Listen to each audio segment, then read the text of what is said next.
ਪਿਆਰੇ ਬੱਚਿਓ, ਆਪ ਜੀ ਦਾ ਇਸ ਚੈਨਲ 'ਤੇ ਸਵਾਗਤ ਹੈ। ਅੱਜ ਅਸੀਂ ਡਾਕਟਰ ਹਰਭਜਨ ਸਿੰਘ ਜੀ ਦੀ ਕਵਿਤਾ ਮੇਰਾ ਬਚਪਨ ਪੜ੍ਹਾਂਗੇ। ਡਾਕਟਰ ਹਰਭਜਨ ਸਿੰਘ ਜੀ ਪੰਜਾਬੀ ਸਾਹਿਤ ਦੇ ਸ੍ਰੇਸ਼ਟ ਆਲੋਚਕ ਅਤੇ ਆਧੁਨਿਕ ਚੇਤਨਾ ਦੇ ਕਵੀ ਸਨ। ਇਸ ਕਵਿਤਾ ਵਿੱਚ ਇੱਕ ਬਾਪ ਤੋਂ ਬਿਨਾਂ ਬਚਪਨ ਦੀ ਹਕੀਕਤ ਨੂੰ ਬਿਆਨ ਕੀਤਾ ਗਿਆ ਹੈ। ਸਮਾਜ ਵਿੱਚ ਮਾਂ ਨੂੰ ਕਿਹੜੀਆਂ ਮੁਸ਼ਕਲਾਂ ਦਾ ਸਾਹਮਣਾ ਕਰਨਾ ਪੈਂਦਾ ਹੈ ਤੇ ਬੱਚੇ ਦਾ ਬਚਪਨ ਕਿਵੇਂ ਬਤੀਤ ਹੋ ਜਾਂਦਾ ਹੈ, ਇਸ ਦਾ ਜ਼ਿਕਰ ਇਸ ਕਵਿਤਾ ਵਿੱਚ ਕੀਤਾ ਗਿਆ ਹੈ। ਕਵਿਤਾ ਮੇਰਾ ਬਚਪਨ। ਮੇਰਾ ਬਚਪਨ ਅਜੇ ਨਾ ਆਇਆ, ਮੇਰਾ ਬਚਪਨ ਕਦ ਆਵੇਗਾ। ਇਸ ਵਿੱਚ ਕਵੀ ਕਹਿ ਰਿਹਾ ਹੈ ਕਿ ਬਚਪਨ ਤੋਂ ਹੀ ਪਿਤਾਹੀਨ ਹੋਇਆ ਬੱਚਾ ਵਡੇਰੀ ਉਮਰ ਵਿੱਚ ਪਹੁੰਚ ਕੇ ਆਪਣੇ ਜੀਵਨ 'ਤੇ ਹੈਰਾਨ ਹੁੰਦਾ ਹੈ ਤੇ ਆਪਣੇ ਪਿਛਲੇ ਜੀਵਨ ਨੂੰ ਚੇਤੇ ਕਰਦਾ ਹੋਇਆ ਕਹਿੰਦਾ ਹੈ ਕਿ ਮੇਰਾ ਬਚਪਨ ਤਾਂ ਕਦੇ ਆਇਆ ਹੀ ਨਹੀਂ, ਮੇਰਾ ਬਚਪਨ ਕਦੋਂ ਆਵੇਗਾ। ਜਦ ਉਮਰਾਂ ਦੀ ਝੋਲੀ ਦੇ ਵਿੱਚ 2, 3, 4 ਜਾਂ 5 ਵਰ੍ਹੇ ਸਨ, ਮਾਂ ਦੇ ਬੁੱਲ ਬਿਰਾਨਾਂ ਉੱਤੇ ਕਦੀ ਨਾ ਉੱਗੀ ਹਰੀ ਕਰੁੰਮਲ। ਜਦੋਂ ਮੈਂ ਅਜੇ 3, 4 ਜਾਂ 5 ਸਾਲਾਂ ਦਾ ਸੀ ਤਾਂ ਮੇਰੀ ਮਾਂ ਦੇ ਵੀਰਾਨ ਬੁੱਲਾਂ ਦੇ ਉੱਤੇ ਕਦੇ ਖੁਸ਼ੀ ਦੀ ਕਰੁੰਮਲ ਨਹੀਂ ਉੱਗੀ ਸੀ। ਕਦੀ ਨਾ ਉੱਗੀ ਹਰੀ ਕਰੁੰਮਲ ਮਤਲਬ ਕਿ ਕਦੇ ਵੀ ਉਹ ਮੁਸਕਰਾਈ ਨਹੀਂ। ਨੈਣ ਉਸਦੇ ਭਰੇ ਭਰੇ ਸਨ। ਦਿਨ ਜਿਉਂ ਬੁਝੇ ਬੁਝੇ ਪਰਛਾਵੇਂ, ਮਾਂ ਮੇਰੀ ਦੀ ਸਗਲ ਮੁਸ਼ੱਕਤ ਨੀਵੀਂ ਨਜ਼ਰ ਸਦਾ ਸ਼ਰਮਾਵੇ। ਉਸ ਦੇ ਅੱਖ ਹਮੇਸ਼ਾ ਭਰੀ ਹੋਈ ਰਹਿੰਦੀ ਸੀ, ਉਸ ਦੇ ਨੈਣ ਭਰੇ ਰਹਿੰਦੇ ਸਨ। ਦਿਨ ਇਸ ਤਰ੍ਹਾਂ ਸੀ ਜਿਵੇਂ ਬੁਝਿਆ ਹੋਇਆ ਪਰਛਾਵਾਂ ਲੰਘ ਗਿਆ ਹੋਵੇ। ਮਾਂ ਮੇਰੀ ਹਮੇਸ਼ਾ ਮੁਸ਼ੱਕਤ ਕਰਦੀ, ਉਸ ਦੀ ਨਜ਼ਰ ਹਮੇਸ਼ਾ ਹੀ ਨੀਵੀਂ ਰਹਿੰਦੀ ਸੀ ਤੇ ਸਦਾ ਹੀ ਉਹ ਸ਼ਰਮਾਂਦੀ ਰਹਿੰਦੀ ਸੀ।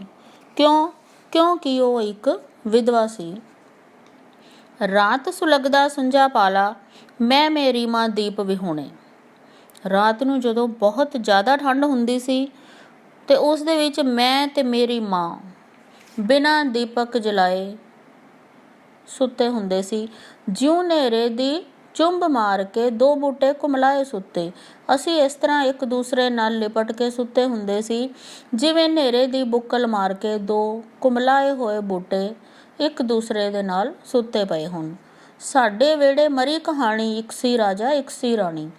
ਕਵੀ ਕਹਿੰਦਾ ਹੈ ਕਿ ਸਾਡੇ ਵਿਹੜੇ ਦੇ ਵਿੱਚ ਉਹ ਬੱਚਾ ਕੀ ਮਹਿਸੂਸ ਕਰਦਾ ਕਿ ਬਚਪਨ 'ਚ ਮਾਂ ਬੱਚੇ ਨੂੰ ਕਹਾਣੀ ਸੁਣਾਉਂਦੀ ਹੈ, ਇੱਕ ਸੀ ਰਾਜਾ ਇੱਕ ਸੀ ਰਾਣੀ। ਪਰ ਸਾਡੇ ਵਿਹੜੇ ਵਿੱਚ ਕਦੇ ਇਹ ਕਹਾਣੀ ਨਹੀਂ ਸੁਣਾਈ ਗਈ। ਸਾਡੇ ਵਿਹੜੇ 'ਚ ਤਾਂ ਇਉਂ ਸੀ ਜਿਵੇਂ ਇਹ ਕਹਾਣੀ ਮਰ ਗਈ ਹੋਵੇ। ਕਦੀ ਕਦੀ ਮੇਰੀ ਮਾਂ ਆਖੇ, ਵੇ ਮੇਰੇ ਦੁੱਖ ਦਰਦ ਦੇ ਹਾਣੀ, ਮੇਰੀ ਹਿੱਕ ਨੂੰ ਲੱਗ ਕੇ ਸੌਂ ਜਾ। ਜਿਸ ਥਾਂ ਤੇਰਾ ਬਾਪ ਸਿਧਾਇਆ, ਉਸ ਥਾਵੇਂ ਕੋਈ ਪਾਪ ਨਾ ਆਵੇ। ਕਦੇ ਕਦੇ ਮੇਰੀ ਮਾਂ ਦੁਖੀ ਹੋ ਕੇ ਆਪਣੀਆਂ ਅੱਖਾਂ ਵਿੱਚ ਹੰਝੂ ਭਰ ਕੇ ਮੈਨੂੰ ਕਹਿੰਦੀ ਸੀ, ਵੇ ਮੇਰੇ ਦੁੱਖ ਦਰਦ ਦੇ ਹਾਣੀ, ਮੇਰੀ ਹਿੱਕ ਨਾਲ ਲੱਗ ਕੇ ਸੌਂ ਜਾ। ਜਿਸ ਜਗ੍ਹਾ 'ਤੇ ਤੇਰਾ ਪਿਤਾ ਚਲਾ ਗਿਆ, ਉਸ ਥਾਂ 'ਤੇ ਤਾਂ ਕੋਈ ਵੈਰੀ ਵੀ ਨਾ ਜਾਵੇ, ਕੋਈ ਪਾਪ ਵੀ ਨਾ ਜਾਵੇ। ਮੇਰੇ ਬੂਟੇ ਗੱਭਰੂ ਹੋ ਜਾ, ਤੇਰੀ ਛਾਵੇਂ ਮੈਂ ਸੌਂ ਜਾਵਾਂ। ਕਦੇ ਕਦੇ ਬਾਲਾਂ ਦੇ ਕੁੱਛੜ, ਸੌਣ ਨਿਸ਼ਚਿੰਤ ਨਿਰ ਕਰਮਣ ਮਾਵਾਂ। ਹੁਣ ਇਸ ਵਿੱਚ ਕੀ ਕਹਿ ਰਿਹਾ ਕਵੀ ਕਿ ਉਹ ਬੱਚਾ ਮਹਿਸੂਸ ਕੀ ਕਰ ਰਿਹਾ ਹੈ ਜਦੋਂ ਮਾਂ ਉਸ ਨੂੰ ਕਹਿੰਦੀ ਹੈ ਕਿ ਜਿੱਥੇ ਤੇਰਾ ਬਾਪ ਗਿਆ ਸੀ ਉੱਥੇ ਕੋਈ ਪਾਪੀ ਵੀ ਨਾ ਜਾਵੇ ਤੇ ਤੂੰ ਛੇਤੀ ਛੇਤੀ ਜਵਾਨ ਹੋ ਜਾ ਤਾਂ ਕਿ ਮੈਂ ਤੇਰੀ ਛਾਂ ਹੇਠ ਆਰਾਮ ਕਰ ਸਕਾਂ। ਇਸ ਤਰ੍ਹਾਂ ਕਦੇ ਕਦੇ ਨਿਕਰਮਣ ਮਾਵਾਂ ਆਪਣੇ ਨਿੱਕੇ ਬਾਲਕਾਂ ਦੇ ਕੁੱਛੜ ਨਿਸ਼ਚਿੰਤ ਹੋ ਕੇ ਸੌਂਦੀਆਂ ਹਨ। ਮੈਂ ਆਪਣੀ ਮਾਤਾ ਦਾ ਓਲਾ, ਉਸ ਦੀ ਛਾਂ ਉਸ ਦਾ ਪਰਛਾਵਾਂ। ਉਂਝ ਤਾਂ ਹਰ ਮਾਂ ਸੋਹਣੀ ਹੁੰਦੀ, ਪਰ ਮੇਰੀ ਮਾਂ ਦੇਖ ਦੇਖ ਕੇ ਹਰ ਅੱਖ ਸੁਲਗੇ ਜਿਵੇਂ ਦੁਪਹਿਰੀ। ਮੈਂ ਆਪਣੀ ਮਾਤਾ ਦਾ ਓਲਾ। ਬਚਪਨ ਤੋਂ ਹੀ ਪਿਤਾਹੀਨ ਬੱਚਾ ਇਹ ਸੋਚ ਰਿਹਾ ਹੈ ਕਿ ਮੈਂ ਆਪਣੀ ਮਾਂ ਦਾ ਓਲਾ ਸੀ, ਮੈਂ ਉਸ ਦਾ ਪਰਛਾਵਾਂ ਤੇ ਉਸ ਦੀ ਛਾਂ ਸੀ। ਉਂਝ ਤਾਂ ਹਰ ਮਾਂ ਸੋਹਣੀ ਹੁੰਦੀ ਹੈ, ਪਰ ਮੇਰੀ ਮਾਂ ਬਹੁਤ ਸੋਹਣੀ ਸੀ। ਮਾਂ ਨੂੰ ਦੇਖ ਦੇਖ ਕੇ ਹਰ ਮਰਦ ਦੀ ਅੱਖ ਬੁਰੀਆਂ ਭਾਵਨਾਵਾਂ ਦੇ ਅੱਗੇ ਮੱਗ ਉੱਠਦੀ ਸੀ। ਕਿਸ ਤਰ੍ਹਾਂ ਹਰ ਰੁੱਖ ਸੁਲਗੇ ਜਿਵੇਂ ਦੁਪਹਿਰੀ, ਹਰ ਅੱਖ ਜਿਹੜੀ ਸੀ ਉਹ ਦੁਪਹਿਰ ਵਾਂਗਰ ਸੁਲਗਦੀ ਸੀ ਕਦੋਂ ਜਦੋਂ ਉਸ ਨੂੰ ਦੇਖਦੀਆਂ ਸਨ।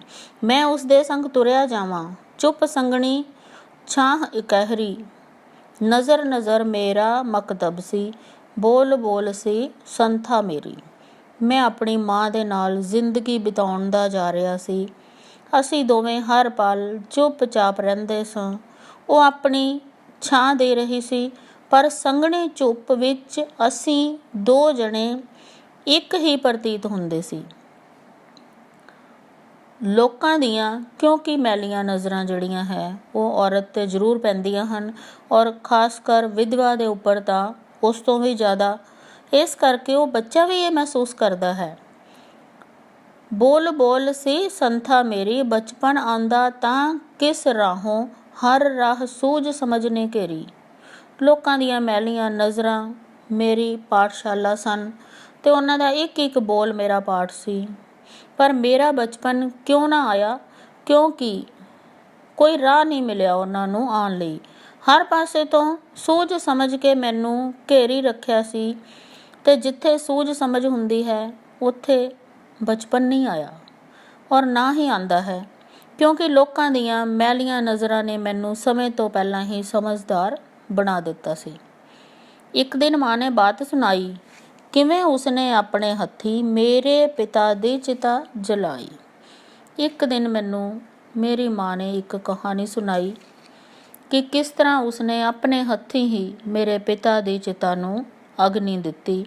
ਫਿਰ ਕੁਰਲਾਈ, ਨਹੀਂ ਨਹੀਂ, ਮੈਂ ਆਪਣੇ ਹੱਥੀਂ ਤੇਰਾ ਬਚਪਨ ਆਪ ਜਲਾਇਆ। ਮੇਰਾ ਬਚਪਨ ਉਦੋਂ ਨਾ ਆਇਆ, ਮੇਰਾ ਬਚਪਨ ਕਦ ਆਵੇਗਾ?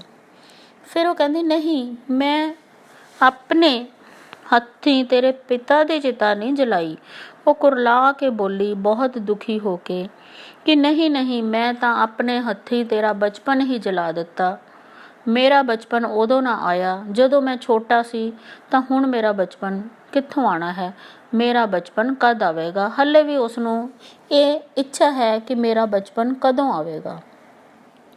ਬੱਚਿਓ, ਇਹ ਸੀ ਕਵਿਤਾ, ਤੇ ਇਸ ਦਾ ਕੇਂਦਰੀ ਭਾਵ ਵੀ ਤੁਸੀਂ ਜ਼ਰੂਰ ਲਿਖਣਾ, ਪੇਪਰ 'ਚ ਆਏਗਾ, ਔਰ ਇਸ ਪ੍ਰਕਾਰ ਲਿਖਣਾ ਹੈ।